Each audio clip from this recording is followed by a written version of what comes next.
Hi, I'm Jeff Lazerson. I'm president of Mortgage Grader, and I'm going to talk to you about buying and selling properties for the people at Celebrating Act 2. So the first thing that we want to consider is, are you lucky enough to own property now and you have an opportunity or an option to be buying and selling property? And if you do, what are the things that you really need to be thinking about before you engage in selling a property and buying another one? So first of all is the amount of equity that you have in your property. How much equity do you have? How much would your property sell for after you pay for closing costs and realtor commissions and all that stuff? You got to think really hard about what's really available to you. Next thing is, once you do sell the property, let's think about budgeting on the new place. Do you have enough money to pay cash for it? Are you going to need to take out a loan? If you do need to take out a loan, what kind of loan do you need to get?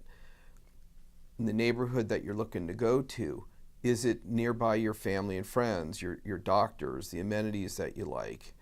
Is the property facilitated nicely with upgrades, technology, wider doors? Is it a single story? Maybe you have medical issues that it's going to be tough to climb stairs. So you have to think really hard about all the things, the conveniences that you may have now. You want to make sure you have those in your new place.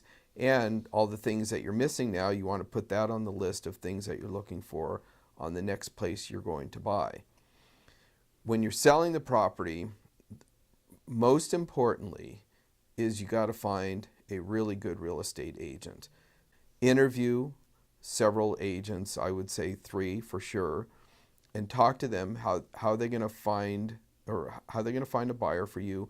What's the highest and best price they're going to get you for your property? How are they going to market your property? How long is it going to take them to sell it? A lot of times a trick of a realtor is, or some realtors, are that they'll just pump you up on the price that they think that you might want to get, not being realistic about it. So you got to make sure that there's foundation to the facts that they're giving you, that there's reality behind the price. Just because somebody says you're going to get X plus something doesn't mean it's actually going to happen. A lot of times they will lull you into doing that and then just browbeat you later to reduce the price, and they'll sign you up for a long listing agreement. And what I would say is, on any listing agreement, write the listing agreement for 3 months, 6 months, whatever you want, but always have an out in that listing agreement that I can terminate this agreement without cause at any time I want, and that will keep that agent honest, working very hard for you. That's probably one of the most, if you remember nothing else about this, that is the thing to remember. Now, on the buying side, remember, you want to think about why you're going to sell the property and get something else. Do you want to be near your kids and your grandkids? Do you hate your next door neighbor? Is it you're just running away from a bad neighbor? Do you want to be closer to something that you enjoy doing, maybe the arts or movies or the doctor or something like that? And before you engage on selling the property, start looking at neighborhoods that you think you might enjoy, and go walk the neighborhoods. Go walk the neighborhoods different times of the day to see who's out, who's doing things. 55 and over communities are really great places for seniors. There's a lot of special amenities for seniors in the 55 and over communities, and a lot of upgrades and updates to the properties that you might find very beneficial. Another thing that you want to do is knock on some doors in the neighborhoods that you're thinking to buy in. Ask the neighbors, what's the neighborhood like? What's the association like, if there is an association? And see what people have to say, and see if you like the people that you're talking to as well.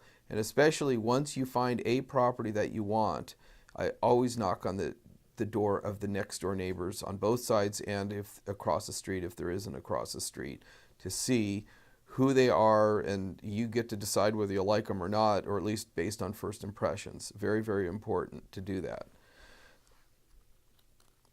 Another really important thing is to be honest with yourself about your physical capabilities and your mental capabilities. If your health situation is getting difficult, it might not be optimal for you to want to purchase a property. You might be better off living with a relative, going to a board and care home, assisted living, something like that, if you're not capable of really taking care of yourself, or your health is declining. And also your mental acuities.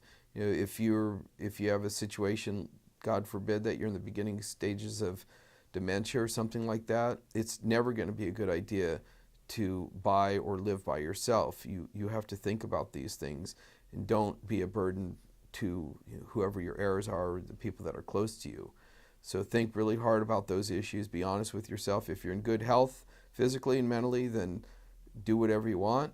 And if you're not, then get some counsel from the people close to you, your doctors, even your clergy, and see what might be best for you. These are just some ideas about selling a home and buying another one. I'm Jeff Lazerson with Mortgage Grader.